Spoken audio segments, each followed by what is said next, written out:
ರೈತ ಬಂದವ್ರೆ ನಮಸ್ಕಾರ.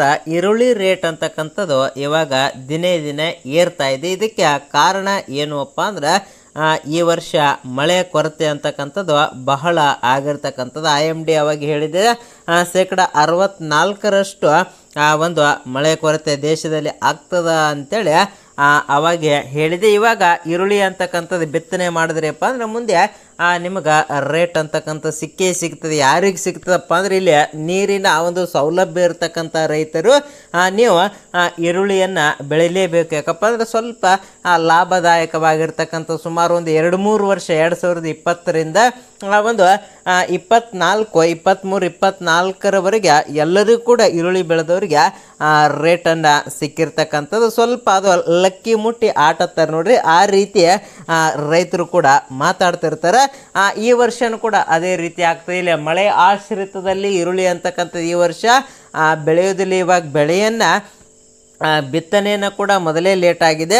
ಇವಾಗ ನೀರಿನ ಸೌಲಭ್ಯ ಇಲ್ಲಪ್ಪ ಅಂದರೆ ಈರುಳ್ಳಿಯನ್ನು ಬೆಳೆಯೋಕ್ಕಾಗೋಲ್ಲ. ಆದ್ದರಿಂದ ನೀರಿನ ಸೌಲಭ್ಯ ಇರ್ತಕ್ಕಂತಹ ರೈತರು ಸ್ವಲ್ಪ ಈ ಈರುಳ್ಳಿಯನ್ನು ಬೆಳೆದ ಕಡೆ ಸ್ವಲ್ಪ ಲಕ್ಷ್ಯವನ್ನು ಕೊಡಬೇಕಾಗ್ತದೆ. ಈ 2026ರಲ್ಲಿ ನೀವು ಬೆಳೆಯನ್ನು ಈ ಈರುಳ್ಳಿಯನ್ನು ಹಾಕಲು ರೈತರು ಯಾವೆಲ್ಲ ಅಂಶಗಳನ್ನು ನೀವು ಗಮನಿಸಬೇಕಾಗ್ತದಪ್ಪ ಅಂದ್ರೆ ನಿಮ್ಮ ಪ್ರದೇಶದಲ್ಲಿ ನೀರಿನ ಸೌಲಭ್ಯ ಎಷ್ಟಿದೆ ಅನ್ನೋದ್ರ ಮೇಲೆ ಒಂದು ಈರುಳ್ಳಿಯನ್ನು ಬಿತ್ತನೆ ಮಾಡಬೇಕಾಗ್ತದೆ. ಇಲ್ಲ ನೀರಿನ ಸೌಲಭ್ಯ ಇಲ್ಲಪ್ಪ ಅಂದ್ರೆ ದಯವಿಟ್ಟು ನೀವು ಬೇರೆ ಬೆಳೆಯನ್ನು ಬಿತ್ತನೆ ಮಾಡಿರಿ. ಮಳೆ ಆಶ್ರಿತದಲ್ಲಿ ಯಾವುದಾಗ್ತದ ಅದನ್ನು ಮಳೆ ಪೂರ್ತಿ ಕಡಿಮೆ ಐತೆ ಅಂದರೆ ಯಾವ ಬೆಳೆಯನ್ನು ಆಗಲ್ಲ. ಆದರೆ ಸ್ವಲ್ಪ ಮಟ್ಟದಲ್ಲಿ ಮುಂದೆ ಆಗ್ತದ. ಮಳೆ ಕೂಡ ಇನ್ನೂ ಅಲ್ಪ ಸ್ವಲ್ಪ ಆಗ್ಬೋದು. ಇವಾಗ ಕೆಲವು ಕಡೆ ಮಳೆ ಕೂಡ ಆಗ್ತಾ ಇದೆ. ಒಟ್ಟಿನಲ್ಲಿ ನೀರಿನ ಸೌಲಭ್ಯ ಇದ್ದವರು ಮಾತ್ರ ಇದನ್ನು ಬೆಳೆಯನ್ನು ಮಾಡಬೇಕಾಗ್ತದೆ. ಇನ್ನು ಉತ್ತಮ ಗುಣಮಟ್ಟದ ಬೀಜದ ಆಯ್ಕೆಯನ್ನು ಮಾಡಿರಿ. ಸುಮ್ಮನೆ ಇಲ್ಲಿ ಊರಲ್ಲಿ ಸೊಲ್ಗಿ ಬೀಜ ಸಿಗ್ತಾವ, ಬಿಚ್ ಬೀಜ ಸಿಗ್ತಾವ ಅಂಥದ್ದು ಬಿತ್ತನೆಯನ್ನು ಮಾಡಬೇಡ್ರಿ. ಪಾಕೆಟ್ ಬೀಜ ಇರ್ತಕ್ಕಂಥದ್ದು ಸ್ವಲ್ಪ ದುಡ್ಡು ಹೋದರೂ ಪರವಾಗಿಲ್ಲ, ಒಳ್ಳೆಯ ಒಂದು ಬೀಜಗಳನ್ನು ಬಿತ್ತನೆ ಮಾಡಿರಿ.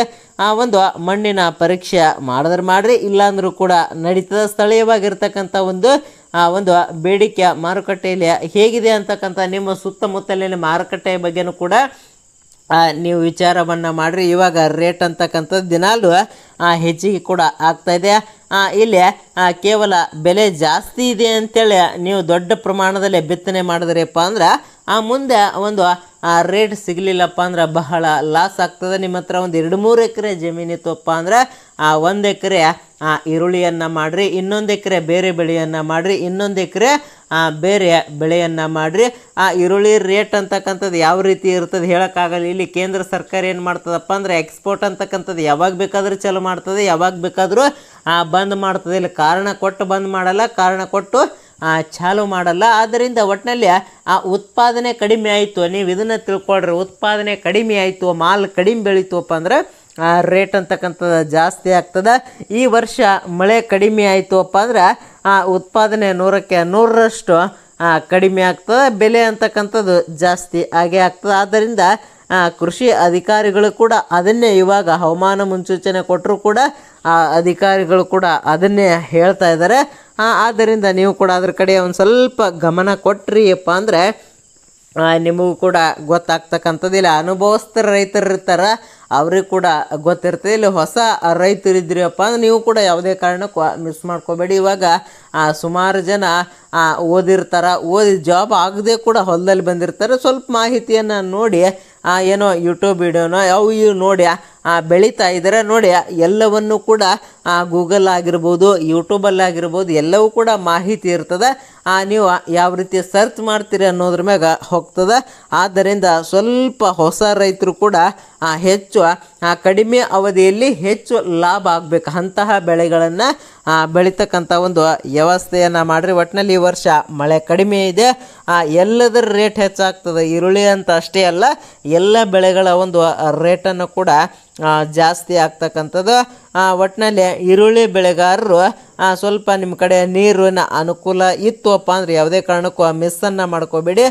ಹಾಗೆ ನಿಮ್ಮ ಊರಲ್ಲಿ ಯಾವ ಬೆಳೆಯನ್ನು ಹೆಚ್ಚಿಗೆ ಬೆಳೀತಾ ಇದ್ದಾರೆ, ಈರುಳ್ಳಿ ಬೆಳೀತಾ ಇದ್ದಾರೋ ಇಲ್ವಾ, ನಿಮ್ಮ ಸುತ್ತಮುತ್ತಲಿನ ಒಂದು ಮಾರ್ಕೆಟನ್ನು ನಾನು ನಾಳೆ ಯಾವೆಲ್ಲ ಮಾರ್ಕೆಟಲ್ಲಿ ಬೆಂಗಳೂರು ಆಗಿರ್ಬೋದು, ಸೋಲಾಪುರ ಆಗಿರ್ಬೋದು, ಬಿಜಾಪುರ ಆಗಿರ್ಬೋದು, ಬೆಂಗಳೂರು ಯಶವಂತ ಮಾರುಕಟ್ಟೆ ಎಲ್ಲವನ್ನು ಕೂಡ ನಾನು ನಾಳೆಗೆ ಯಾವ ರೇಟ್ ಇದೆ ಅಂತಕ್ಕಂಥದ್ದನ್ನು ನಿಮ್ಗೆ ತಿಳಿಸ್ತಕ್ಕಂಥ ಒಂದು ವ್ಯವಸ್ಥೆಯನ್ನು ಮಾಡ್ತೇನೆ. ಹಾಗೆ ಯಾರು ಲೈಕ್ ಮಾಡಿಲ್ಲ ಲೈಕ್ ಮಾಡಿ. ನಿಮ್ಮ ಅನಿಸಿಕೆ ಅಭಿಪ್ರಾಯ ಅಂತಕ್ಕಂಥದ್ದು ಬಹಳ ಮುಖ್ಯ ಆಗಿರ್ತದೆ. ಮುಂದಿನ ವಿಡಿಯೋದಲ್ಲಿ ಯಾವ ಬೆಳೆಯ ಬಗ್ಗೆ ವಿಡಿಯೋನ ಮಾಡಬೇಕು ಅಂತಕ್ಕಂಥದ್ದನ್ನು ಕೂಡ ನೀವು ಕೂಡ ಕಮೆಂಟನ್ನು ಮಾಡಿರಿ. ಹಾಗೆ ನಿಮ್ಮ ಊರಲ್ಲಿ ಯಾವ ಬೆಳೆ ಜಾಸ್ತಿ ಇದೆ ಅಂತಕ್ಕಂಥದ್ದನ್ನು ಕೂಡ ನೀವು ಕಮೆಂಟನ್ನು ಕೂಡ ಮಾಡಬೇಕಾಗ್ತದೆ. ಯಾವೆಲ್ಲ ಊರದವರು ವಿಡಿಯೋನ ನೋಡ್ತಾ ಇದ್ದೀರಾ ಅದನ್ನು ಕೂಡ ಕಮೆಂಟನ್ನು ಮಾಡಿ. ಮುಂದಿನ ವಿಡಿಯೋದಲ್ಲಿ ಭೇಟಿಯಾಗೋಣ.